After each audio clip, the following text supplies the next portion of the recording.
નમસ્કાર. સરસ્વતી માધ્યમિક કન્યા વિદ્યા મંદિર, ધોરણ 8 અંગ્રેજી. તમે બધા 7મા ધોરણમાંથી 8મા ધોરણમાં આવી ગયા. તમને બધાને ખૂબ ખૂબ અભિનંદન.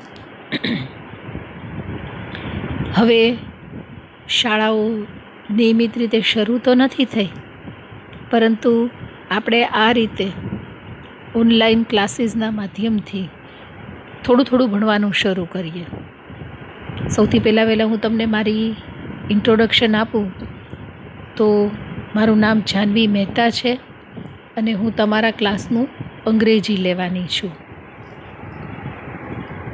હવે અંગ્રેજી વિષય એટલે સ્વાભાવિક રીતે બીજી ભાષા એટલે કે આપણી સેકન્ડ લેંગ્વેજ છે, છતાં પણ બહુ જરૂરી છે, કારણ કે તમે ગમે તે અભ્યાસ કરશો તો તમારે અંગ્રેજી તો શીખવાનું જ છે. દરેક સાયન્સ સ્ટ્રીમ લ્યો, કોમર્સ સ્ટ્રીમ લ્યો, આર્ટ્સ સ્ટ્રીમ લ્યો, કોલેજમાં ભણો, કંઈ પણ ભણો, તો આ ઇંગ્લિશ તમારો પીછો નથી છોડવાનું. એટલે એને શીખી લેવું એ સૌથી સરળ છે. તો એના માટે સૌથી પહેલાં દરેક શબ્દ છે એનાથી આપણે પરિચિત થવું પડે. શબ્દથી આપણે પરિચિત ત્યારે થઈએ કે જ્યારે આપણે એને વાંચીએ, એનો અર્થ જાણીએ અને એને યાદ રાખીએ. એટલે આની સાથે હું તમને શબ્દાર્થની PDF મોકલું છું, એ તમારે તમારી પાકી નોટની અંદર લખવાની છે. તમારી પાકી નોટની અંદર હું તમને અહીંથી જેટલું PDF ફોર્મેટમાં મોકલું છું એ બધું તમારે ઉતારવાનું છે અને તમારે વિડીયો લેક્ચરથી તમે જે સમજો છો એ તમારે યાદ રાખવાનું છે. ત્યાર પછી આપણે સ્વાધ્યાય પુસ્તિકા લેવાની છે નવનીતની, અને એની અંદર હું જે પ્રમાણે તમને વર્ક આપતી જાઉં એ પ્રમાણે તમારે કામ કરવાનું છે. એ એક સ્ટેપ હું તમને કહેતી જઈશ. કોઈ વસ્તુની ઉતાવળ ન કરતા, કોઈ વસ્તુ ન સમજાય તો જરાય મૂંઝાતા નહીં. તમને કાંઈ પણ એવું લાગે તો શાંતિથી, પ્રેમથી, વોટ્સએપથી તમે પૂછી શકો છો. એવું લાગે તો શાળાએ આવીને પૂછી જાઓ. માની લ્યો કે બેય વસ્તુ તમે નથી કરી શકતા તોય કાંઈ વાંધો નહીં. અત્યારે જે પ્રમાણે સૂચના મળે એ પ્રમાણે કામ કરો, અને જ્યારે રૂબરૂ મળો ત્યારે જે નથી સમજાતું એ પૂછી લ્યો. થોડું ગેપ પડી જાય, કારણ કે આપણે ક્લાસમાં સામસામે હોઈએ અને આપણે ભણતા હોઈએ, એના કરતાં થોડું અલગ લાગશે, પરંતુ અત્યારની પરિસ્થિતિ છે કે જ્યાં સુધી આપણે રૂબરૂ ન મળીએ ત્યાં સુધી થોડું કામ કરીએ એના માટેની. એટલે આ પરિસ્થિતિમાં ગોઠવવાનો પ્રયત્ન કરવાનો છે. હું સૌથી પહેલાં તમે જે સ્ક્રીન ઉપર જુઓ છો એ શબ્દાર્થ છે, એટલે કે સ્પેલિંગ છે, એને આપણે ગ્લોસરી કહીએ છીએ. આ સાથે હું તમને PDF પણ મોકલું જ છું, એટલે એની અંદર પણ એ વસ્તુની ગ્લોસરી હશે. બરાબર છે? પછી જે છે એ આ સ્પેલિંગ એ તમારે પાકી નોટની અંદર ઉતારી લેવાના છે અને યાદ રાખવાના છે. ત્યાર પછી જે છે એ પ્રી ટાસ્ક છે. કોઈ પણ યુનિટ શરૂ થાય એ પહેલાં એનો પ્રી ટાસ્ક હોય. પ્રી ટાસ્ક એટલે એનું પૂર્વ કાર્ય છે. પૂર્વ કાર્ય શું કામે હોય તો કે તમે યુનિટમાં જે શીખવાના છો એનો માહોલ બાંધવા માટે થઈને. તો અહીંયા પ્રી ટાસ્કની અંદર સૌથી પહેલાં સુનિતા વિલિયમ્સ સાથેની એક કાલ્પનિક ઇમેજિનરી એટલે કે કાલ્પનિક વાતચીત છે. જે મેં સ્પેલિંગ આપ્યા છે એ સિવાય પણ તમને કોઈ શબ્દ અજાણ્યો લાગતો હોય તો તમારે તમારી પાકી નોટમાં એ લખી લેવો, કારણ કે હું દરેક શબ્દનું ગુજરાતી તો બોલવાની જ છું. ઇન્ટરવ્યુઅર એટલે જે ઇન્ટરવ્યૂ લે છે તે. આવી રીતે 2 ટપકા થયા હોય એના માટે થઈને અંગ્રેજીની અંદર વાંચતી વખતે એને કહેવામાં આવે છે સેઝ. તો interviewer says, hello miss Sunita Williams. Hello એટલે કેમ છો મિસ સુનિતા વિલિયમ્સ. આ MS મિસ જે છે, તમે અત્યાર સુધીમાં MISS મિસ સાંભળ્યું હશે, MRS મિસિસ સાંભળ્યું હશે, MR મિસ્ટર સાંભળ્યું હશે. આ MS મિસ છે એ મિસ કહેવામાં આવે છે ને. એ કોઈ સ્ત્રી છે એ પરિણિત છે કે અપરિણિત છે એવું સ્પષ્ટ ન કહેવું હોય ત્યારે એના માટે શબ્દ વપરાય છે MS, મિસ. તો hello miss Sunita Williams, welcome to our programme. Welcome એટલે સ્વાગત છે, ટુ અવર પ્રોગ્રામ એટલે કે અમારો આ કાર્યક્રમ છે એની અંદર તમારું સ્વાગત છે. સુનિતા વિલિયમ્સ જવાબ આપે છે એટલે Sunita Williams says hello, nice meeting you. આને કહેવામાં આવે છે એક્સચેન્જિંગ નાઇસિટીઝ. નાઇસિટીઝ એટલે કોઈ પણ શુભેચ્છાઓ. તો એ શુભેચ્છા શું આપે છે તો કે નાઇસ મીટિંગ યુ. જુદા જુદા તમને 9મા ધોરણની અંદર ને 8મા ધોરણમાં પણ પરીક્ષાની અંદર આવશે એ ફંક્શન પૂછાય કે આ સેન્ટેન્સ શું બતાડે છે, તો આ સેન્ટેન્સ શુભેચ્છા બતાડે છે. શુભેચ્છા માટે શબ્દ છે નાઇસિટીઝ. હું આની સાથે પીડીએફની અંદર તમને લખીને મોકલીશ. એટલે સુનિતા વિલિયમ્સ કહે છે કે હેલો, નાઇસ મીટિંગ યુ. ત્યાર પછી ઇન્ટરવ્યુઅર પ્રશ્ન પૂછે છે વેર ડુ યુ વર્ક. વેર એટલે ક્યાં. આ પાઠની અંદર તમારે પ્રશ્નાર્થ સૂચક શબ્દો શીખવાના છે.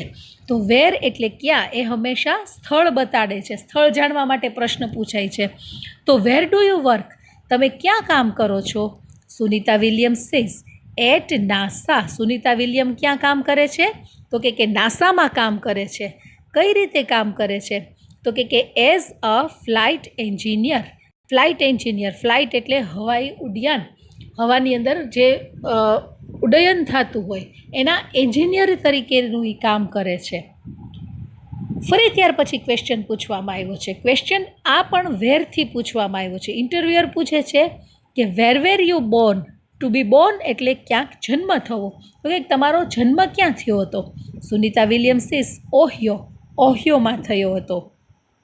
Interviewer says what is your date of birth. What એટલે શું, તમારી જન્મ તારીખ શું છે. એટલે જ્યારે વોટથી પ્રશ્ન પૂછવામાં આવે ત્યારે જવાબમાં હંમેશા કર્મ મળે છે. તો સુનિતા વિલિયમ્સ જવાબ આપે છે કે 19th September 1965. 19 September 1965.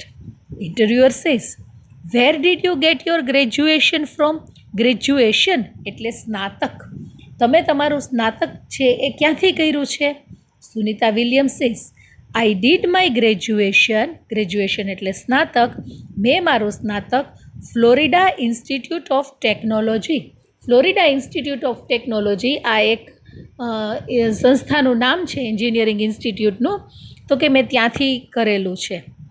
Interviewer says which special item did you take with you in space the first time. તમે પહેલી વખત જ્યારે સ્પેસ એટલે અવકાશ. તમે જ્યારે પહેલી વખત અવકાશની અંદર ગયા, ફર્સ્ટ ટાઈમ તમે જ્યારે અવકાશની અંદર ગયા ત્યારે વિચ સ્પેશિયલ આઇટમ્સ એટલે કઈ સ્પેશિયલ ખાસ વસ્તુ છે એ તમે સાથે લઈ ગયા હતા. ટેક વિથ યુ એટલે કે તમે સાથે લઈ ગયા હતા. તો એના જવાબમાં સુનિતા વિલિયમ્સ કહે છે કે ધ ભગવદ્ ગીતા. હું પહેલાં તો ભગવદ્ ગીતા લઈ ગઈ હતી. A small idol of Ganesha. Ganesh ભગવાનની મૂર્તિ લઈ ગઈ હતી. And a letter written in Hindi by my father. અને મારા પપ્પાએ મને લખેલો લેટર. એ લેટર કેવો છે તો કે રિટન ઇન હિન્દી, કે જે હિન્દીની અંદર લખાયેલો છે. આવો લેટર હું લઈ ગઈ હતી. Interviewer says who inspired you in your life and work. તમને તમારા જીવનમાં, લાઈફ એટલે જીવન અને વર્ક એટલે કામ, તમને તમારા જીવન અને કામની અંદર કોણે ઇન્સ્પાયર કર્યા. ઇન્સ્પાયર કરવું એટલે કે પ્રેરણા આપવી. આ ક્રિયાપદ છે પણ ભૂતકાળનું રૂપ છે. એટલે કે આ વાક્ય સાદા ભૂતકાળનું છે. આ ક્રિયાપદ V2 કહેવામાં આવે છે. તો કે તમને તમારા જીવનમાં કોણે ઇન્સ્પાયર કર્યા, કોણે તમને પ્રેરણા આપી હતી. Sunita Williams says Mahatma Gandhi. જ્યારે વૂથી પ્રશ્ન પૂછવામાં આવ્યો હોય ત્યારે જવાબની અંદર હંમેશા નામ આવે. તો કોણે તમને આ પ્રેરણા આપી હતી તો કે મહાત્મા ગાંધીએ. Vote is your country of origin. તમારું જે કન્ટ્રી એટલે દેશ, ઓફ ઓરિજિન એટલે કે તમે મૂળભૂત ક્યાંના રહેવાસી છો. તો કે ઇન્ડિયા. મારું મૂળ કન્ટ્રી ઇન્ડિયા છે. In fact my father Deepak Pandya is from Gujarat. હકીકતની અંદર, ઇનફેક્ટ એટલે હકીકતની અંદર, માય ફાધર દીપક પંડ્યા, મારા પિતાજી જે દીપક પંડ્યા છે, ઇઝ ફ્રોમ ગુજરાત, એ ગુજરાતમાં છે. ઓકે, હવે આ આટલા ડાયલોગની અંદર આપણે કેટલાક પ્રશ્નાર્થ સૂચક શબ્દો જે છે એને આપણે ઓળખીએ. પહેલું વહેલું આવ્યું અહીંયા વેર. વેર એ સ્થળ પૂછે છે. ફરી પાછું અહીંયા આવ્યું એ શું છે? વેર છે.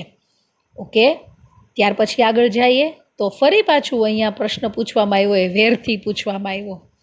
ત્યાર પછી વીજથી પ્રશ્ન પૂછવામાં આવ્યો. થોડા આગળ જઈએ તો અહીંયા પ્રશ્ન પૂછવામાં આવ્યો છે વુથી, અને ત્યાર પછી પ્રશ્ન પૂછવામાં આવ્યો છે વોટથી. ઓકે, હવે આ બધું શું છે એ આપણે શીખીએ. તો સૌથી પહેલાં જે શીખીએ એ છે પ્રશ્નાર્થ સૂચક શબ્દમાં વુ. વુ એટલે કોણ? સામાન્ય રીતે જ્યારે વુથી પ્રશ્ન પૂછવું હોય ત્યારે હંમેશા વ્યક્તિનું નામ આવે. દાખલા તરીકે આ વાક્ય છે કે મગનભાઈ ઇઝ અ ફ્રૂટમેન. મગનભાઈ છે એ ફ્રૂટમેન એટલે કે ફળો વેચવાવાળી વ્યક્તિ છે. તો જ્યારે નામમાં અંડરલાઈન કરી છે એનો મતલબ એમ થયો કે પ્રશ્નનો જવાબ આ અંડરલાઈન કરેલો શબ્દ છે. બાકીનામાંથી પ્રશ્ન પૂછાતો હોય તો નામ છે એ જવાબમાં જોતું હોય તો પ્રશ્ન શેનાથી પૂછવાનો? વુથી પૂછવાનો. તો વુ ઇઝ અ ફ્રૂટમેન. સમજાણું? હવે માની લ્યો કે દીપકભાઈ પંડ્યા ઇઝ ફ્રોમ ગુજરાત. આ વાક્યમાં હું દીપકભાઈ પંડ્યા અંડરલાઈન કરી લઉં છું. તો તમારા પ્રશ્ન છે એ શેનાથી પૂછાશે? તો કે પ્રશ્ન વુથી પૂછાશે કે વુ ઇઝ ફ્રોમ ગુજરાત. બરાબર?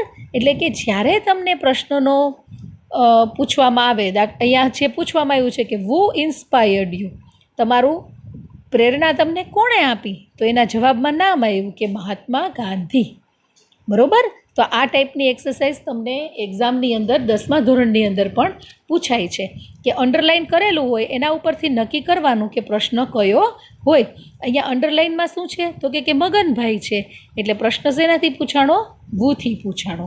વુથી પ્રશ્ન પૂછો ત્યારે સામાન્ય રીતે વ્યક્તિનું નામ આવે. એવી રીતે બીજું છે વીચ. વીચ એટલે કયું? તો કે એના દ્વારા હંમેશા નિર્જીવ પદાર્થ કે પ્રાણીનો જવાબ આવે. દાખલા તરીકે dog is a faithful animal. બરાબર? તો આમાં અંડરલાઈન ડોગ ઉપર છે. તો વિચ એનિમલ ઇઝ ફેથફુલ એટલે કે કયું પ્રાણી છે એ વફાદાર છે. I like to study English. મને ઇંગ્લિશ ભણવું ગમે છે. આમાં ઇંગ્લિશમાં અંડરલાઈન છે. તો જવાબ છે, પ્રશ્ન છે એ વીચથી પૂછાશે કે which subject do you like. તો જેવી રીતે વુથી પ્રશ્ન પૂછીએ તો વ્યક્તિનું નામ આવે, એવી રીતે વીચથી પ્રશ્ન પૂછીએ તો નિર્જીવ પદાર્થ કે પ્રાણીનો જવાબ આવે. ત્યાર પછી છે પ્રશ્નાર્થ સૂચક શબ્દ વેન. જ્યારે પ્રશ્નમાં વેનનો ઉપયોગ થયો હોય ત્યારે જવાબમાં હંમેશા સમય આવે. વેન એટલે એનો ગુજરાતી શબ્દ છે ક્યારે. કોઈ પણ વસ્તુનો સમય જાણવો હોય તો ત્યારે વેનનો પ્રશ્ન પૂછાય. Mayaben gets up at 7 o'clock. Mayaben 7 વાગે ઉઠે છે.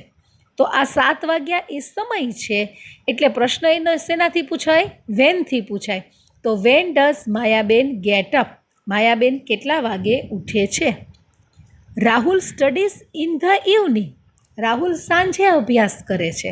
તો ઇન ધ ઇવનિંગ અંડરલાઈન કરેલું છે તો પ્રશ્ન શેનાથી પૂછાશે? ઇન ધ ઇવનિંગ સાંજ એટલે સમય બતાડે છે તો પ્રશ્ન પૂછાશે વેનથી કે રાહુલ છે એ ક્યારે અભ્યાસ કરે છે. India became free in 1947. Bharat છે એ 1947ની અંદર સ્વતંત્ર થયું હતું. તો 1947 એ સાલ છે પણ સમય બતાડે છે સ્વતંત્ર થવાનો. તો when did India become free. Clear થયું? તો જ્યારે સમય જાણવો હોય ત્યારે પ્રશ્ન છે એ વેનથી પૂછવામાં આવે. જે જવાબ હશે એમાં અંડરલાઈન કરેલી હશે એના આધારે તમને ખબર પડે કે મારે પ્રશ્નાર્થ સૂચક શબ્દ કયું વાપરવાનું છે. ઓકે, જેમ વેન એટલે સમય પૂછવામાં આવે માટે વેન વપરાય છે, એવી રીતે સ્થળ પૂછવું હોય, સ્થળ જણાવવાનું હોય ત્યારે હંમેશા વેરથી પ્રશ્ન પૂછવામાં આવે. Arunbhai lives in Rajkot. અરુણભાઈ છે એ રાજકોટમાં રહે છે. તો પ્રશ્નાર્થ એ રાજકોટ જે છે એ સ્થળ દેખાડ્યું, તો પ્રશ્ન શેનાથી પૂછાશે? વેરથી. Where does Arunbhai live? The children play on the playground. છોકરાઓ છે એ રમતના મેદાનમાં રમે છે. તો સ્થળ આવ્યું રમતનું મેદાન છે એ. તો વેર ડુ ચિલ્ડ્રન પ્લે? છોકરાઓ ક્યાં રમે છે? ત્યાર પછીનો પ્રશ્નાર્થ સૂચક શબ્દ છે વાય. વાય એટલે શા માટે. વાયથી જ્યારે પ્રશ્ન પૂછીએ ત્યારે જવાબની અંદર હંમેશા કારણ મળે. અમર વોઝ સિક. અમર બીમાર હતો. સો તેથી he did not come to school. આ પ્રકારના વાક્યો તમે 7મા ધોરણમાં શીખી ગયા છો કે અમર બીમાર હતો એથી એ શાળાએ આવ્યો નહીં. તો અમર છે એ શાળાએ ન આવ્યો. શું કામ શાળાએ ન આવ્યો? કારણ કે અમર બીમાર હતો. તો આ કારણ છે. તો એ પ્રશ્નની અંદર આવશે નહીં why did Amar not come to school. તમારે ખાલી આ વાય અને આ શબ્દ સાચો છે કે ખોટો એ જ શીખવાનું છે કે કારણ દર્શાવે છે એટલે વાય આવે, સમય દર્શાવે છે એટલે વેન આવે, સ્થળ દર્શાવે છે એટલે વેર આવે. બરાબર? તમારે સેન્ટેન્સ જાતે બનાવવાનું નથી એટલે ખોટા ગભરાશો નહીં, પણ તમારા મગજની અંદર એ વસ્તુ ક્લિયર આવવી જોઈએ કે હું અહીંયા કારણ દર્શાવે છે એટલા માટે થઈને અહીંયા હું વાય પસંદ કરું. Maya attended the class because she wanted to study. માયાએ ક્લાસ એટલા માટે થઈને એટેન્ડ કર્યા, એટલે કે ક્લાસમાં એટલા માટે હાજર રહી because she wanted to study, કારણ કે એને અભ્યાસ કરવો હતો. તો why did Maya attend the class? કે માયાએ ક્લાસ શા માટે એટેન્ડ કર્યા? તો એનું કારણ એની અંદર દેખાડવામાં આવ્યું છે. ત્યાર પછીનો પ્રશ્નાર્થ સૂચક શબ્દ છે હાવ. હાવ એટલે કેવી રીતે. કોઈ પણ વસ્તુ કઈ રીતે થઈ છે એવું દેખાડવું હોય તો હાવથી પૂછાય. Maganbhai walks very fast. Maganbhai બહુ ઝડપથી હાલે છે. તો આ વેરી ફાસ્ટ એની પદ્ધતિ છે. તો એનાથી પ્રશ્ન પૂછવો હોય તો how does Maganbhai walk? Maganbhai કઈ રીતે ચાલે છે. Priyanka dances nicely. પ્રિયંકા ખૂબ સરસ રીતે ડાન્સ કરે છે. તો how does Priyanka dance? Priyanka કઈ રીતે ડાન્સ કરે છે. તો આટલા પ્રશ્નાર્થ સૂચક શબ્દ પહેલાં વહેલા આપણે ઓળખીએ. આનો આપણે વારંવાર ઉપયોગ કરવાનો છે, એટલે સૌથી પહેલાં તમને હું આ શીખવાડું છું. પહેલું વહેલું વુથી જ્યારે પ્રશ્ન પૂછવાનો હોય ત્યારે વ્યક્તિનું નામ આવે. પછી છે વિચથી પ્રશ્ન પૂછો ત્યારે નિર્જીવ વસ્તુ અથવા તો પ્રાણીનું નામ આવે. વેનથી પ્રશ્ન પૂછો ત્યારે જવાબમાં હંમેશા સમય આવે. વેરથી પ્રશ્ન પૂછો એટલે જવાબમાં સ્થળ આવે. વાયથી પ્રશ્ન પૂછો એટલે જવાબમાં કારણ મળે. હાવથી પ્રશ્ન પૂછો એટલે કઈ રીતે એ જાણવા મળે. બરાબર છે? આટલી વસ્તુ તમને ક્લિયર થઈ ગઈ હશે. હું આની સાથે જ તમને PDF મોકલું છું.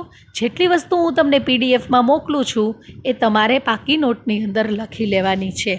છતાં પણ કાંઈ ન સમજાય તો તમે હસમુખ સરના મોબાઈલની અંદર, એટલે કે જે સ્કૂલના નંબર ઉપરથી તમને આ વિડીયો લિંક આપવામાં આવતી હોય એ નંબર ઉપર તમે મેસેજ કરી અને પૂછી શકો છો. કોઈ પણ સમયે તમે સ્કૂલે પણ આવી શકો છો, અથવા તો તમે જ્યારે રૂબરૂ મળો ત્યારે પૂછી શકો છો. થોડું જોવાનું, સમજવાનું.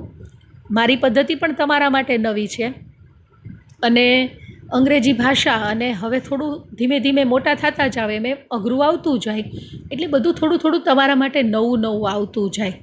બરાબર છે? એટલે થોડુંક સેટ થતાં તમને ટાઈમ લાગે. કાંઈ વાંધો નહીં.